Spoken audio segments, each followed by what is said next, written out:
ఎంతో రుచిగా ఉండే పుదీనా పచ్చడి తయారీ విధానం చూద్దాం రండి. ముందుగా 2 కట్టలు పుదీనా శుభ్రం చేసి పెట్టుకోండి. ఇప్పుడు ప్యాన్ పెట్టుకొని ప్యాన్ హీటెక్కాక 4 స్పూన్ల నువ్వులు వేసుకోండి.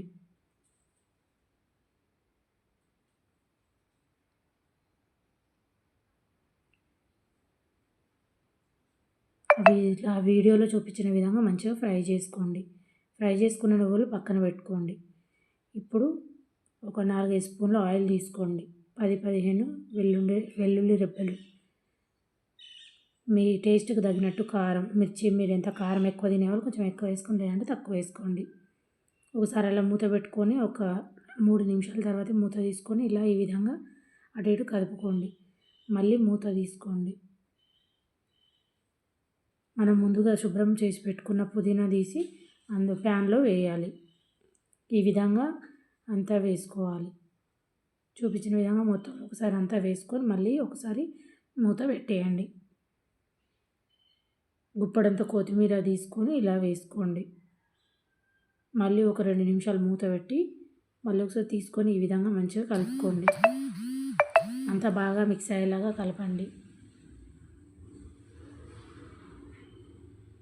ఈ వీడియోలో చూపించిన విధంగా ఇలా కలుపుకోండి. చాలా టేస్టీగా ఉంటుందండి. పిల్లల నుంచి పెద్దవాళ్ళ వరకు ఎవరైనా ఇష్టపడతారు. వేడి వేడి అన్నంలో కాస్త పుదీనా పచ్చడి, అందులో కొంచెం నెయ్యి వేసుకొని తింటే చాలా టేస్టీగా ఉంటుందండి. మళ్ళీ ఇప్పుడు మూత ఈ విధంగా పెట్టుకోండి. చూడండి కాసేపటికి కొంచెం మగ్గింది. మళ్ళీ ఒకసారి కలుపుకోండి. మొత్తం మంచిగా కలిసే విధంగా కలుపుకోండి. వీడియోలో చూపించిన విధంగా ఇలాగే కలిపేసుకొని మళ్ళీ కాసేపు రెస్ట్ ఇచ్చి మళ్ళీ ఒకసారి కలుపుకోండి.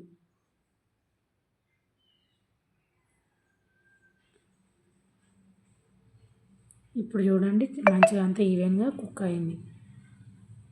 ఈ వీడియోలో చూపించిన విధంగా చూసుకోండి ఒకసారి. ఇలా ఉడకాలి. మొత్తం అంతా పచ్చివాసన పోయే వరకు కలుపుకోండి.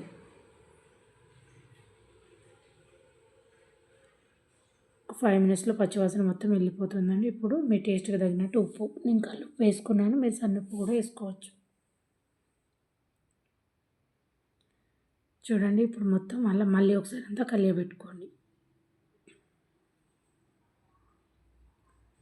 ఇప్పుడు మొత్తం మంచిగా దగ్గర పడిందండి, మగ్గిపోయింది.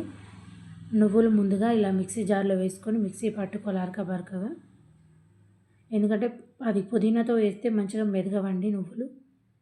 కొంచెం చింతపండు, మనం ముందుగా ఉడికించి పెట్టుకున్న పుదీనా, పచ్చిమిర్చి అవన్నీ వేసుకొని ఒకసారి మిక్సీ పట్టుకొని, నేను జీలకర్ర వేసేది చూపించలేదు, అది జీలకర్ర వేసుకోండి ఫ్రై అయ్యేటప్పుడు. ఇప్పుడు కొంచెం ఆయిల్ పెట్టుకొని పోపు పెట్టుకుందాం. ఆవాలు జీలకర్ర వేసుకుందాం. ఇప్పుడు పోపు దినుసులన్నీ వేసుకోండి. మినప్పప్పు, ఎండుమిర్చి, కొంచెం పచ్చెనపప్పు వేసుకోండి. మంచిగా ఫ్రై అవ్వనివ్వండి. పోపు వేగిపోయింది చూడండి. ఈ విధంగా పోపు వేగినాక కొంచెం కరివేపాకు వేసుకొని మళ్ళీ ఒకసారి అటు ఇటుగా కదుపుకోండి. చిటికెడంతా పసుపు వేసుకొని స్టవ్ ఆఫ్ చేసుకోండి. ఒకసారి మంచిగా కదిలించి చూడండి. మన పచ్చడి ముందుగా రెడీగా చేసుకున్న చట్నీలోకి ఈ పోపు వేసి మంచిగా కలుపుకోండి. మన పుదీనా పచ్చడి రెడీ.